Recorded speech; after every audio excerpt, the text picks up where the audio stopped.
Hi guys, nandito nga ako sa Steak Hut kung saan abot kaya ang budget at siguradong at babalikan ninyo. Guys, at pasukin na natin yung loob ng Steak Hut. Tingnan natin kung ano yung mga pwede nating makita sa loob.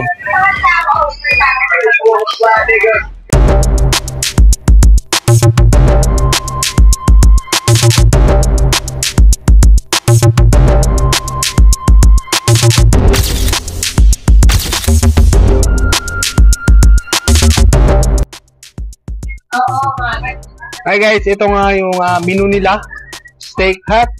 Siyempre pagka Steak Hut, siyempre masarap, di ba? Kaya ito, halos lahat, best seller na lahat. Pero ito yung napili ko, sizzling, sisig bagnet, at burger steak, at banggit kare-kare with rice na siya. So, only rice, yung mga best seller na ditong iba. Kaya ano pa, at puntahan nyo na at kumain na kayo dito.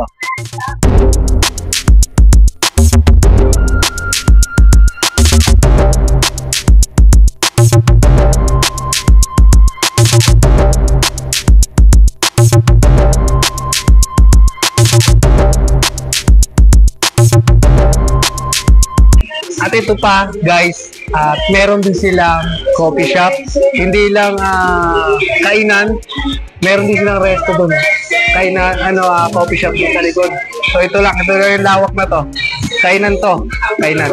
So sa kabila is coffee shop. At nagano rin kami, kumuha rin ako ng mga milk tea nila, pagkain na inahanda. At ito nga ay beef caldereta, sisig, sisling banggit, kung tawagin, burger steak, kung tawagin. Unang-unang titikman natin itong sisig. Tingnan natin kung anong-ano nito.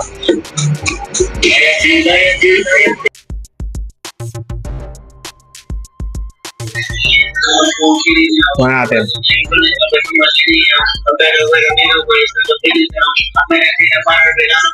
Hindi natin kailangan magtinidor.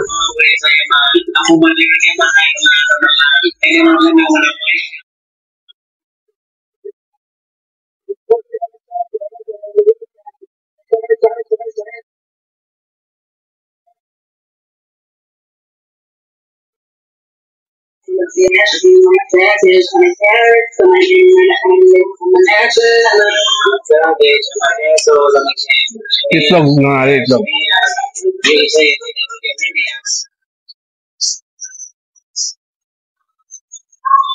Goods yung yung sisig. Sobrang sarap. Wala akong masabi. Good to. Rate dito is 10. Dahil iba siya sa iba siya sa mga lutong labas. Kumbaga dito is yung lasa. Good. Babalik at babalikan ng sisig. Mamaya lang tayo kumain. At ito, at unahin naman natin to. Ewan ko kung parang dessert yata to. Dessert. Ang tawa yan, love. Dessert yata to, pero ang laki, tingnan natin. Tingnan natin kung masarap. So, may toppings po.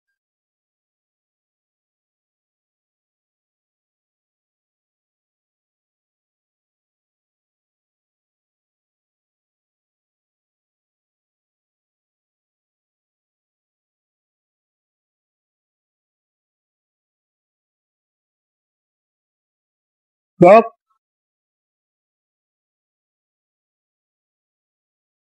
Sobrang sarap ng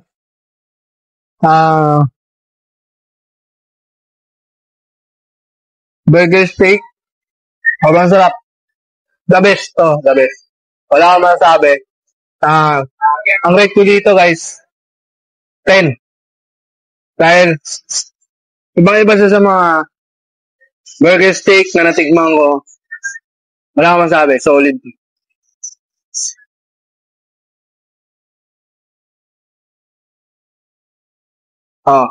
Guys, at eto pa, may soup pa sila. Eto naman guys is only soup. Hindi lang naman kanin ng only soup. Siyempre, Ay, hindi lang naman din yung kanin ang only rice at meron din silang soup, only soup. Wow, maasim guys. Hindi ko kaya to maasim.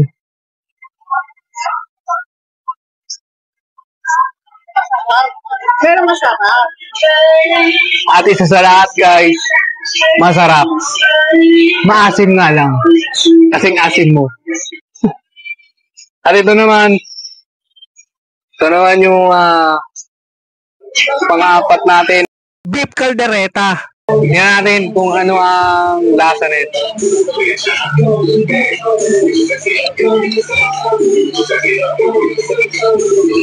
Oh, solid oh. Solid oh. Tumakam.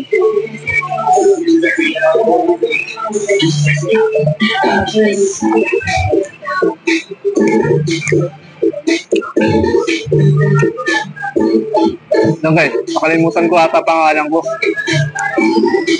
Sa sobrang sarap. Sa sobrang sarap. Baka ikaw, makalimutan mo lahat kapag natik. Beef caldereta. Ang rate ko dito is halos parehas lang din naman sa kanila. 10. Dahil wala akong masabi sa sobrang sarap ng sisig at burger. Solid. Solid to. Kaya ano pang ginagawa nyo, mga guys?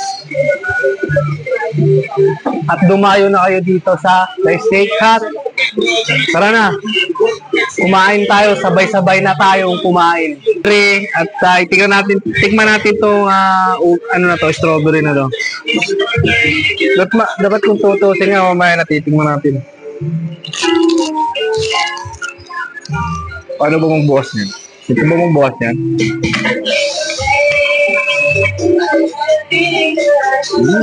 Sarap oh.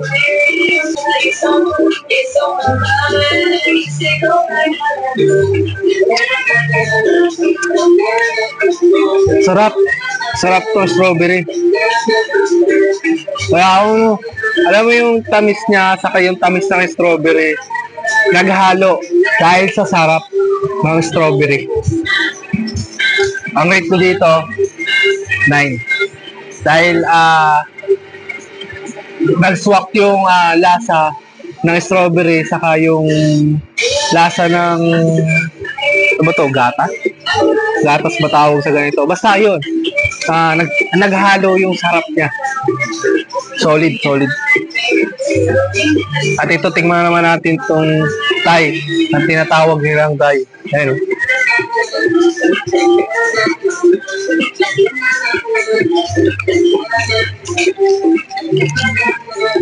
Pato.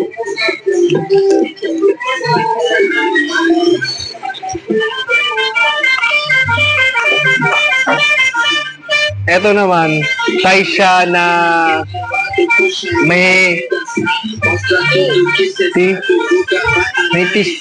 Thai curry, and syempre may mga gulaman-gulaman pa yan sa loob. Ayun, gulaman, kung nakikita nyo, ayun, gulaman. Tingnan natin.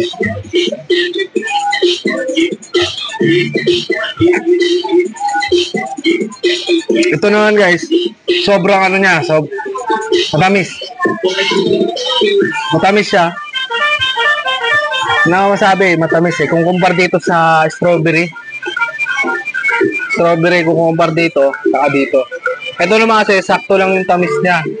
Ito, matamis siya na humide ng tamis. So, ang ano ko dito is 8. Dahil, dito kasi, yung tamis niya is sakto lang sa strawberry. Ito naman, humide lang to ng konti. Kaya 8. Solid. Solid to.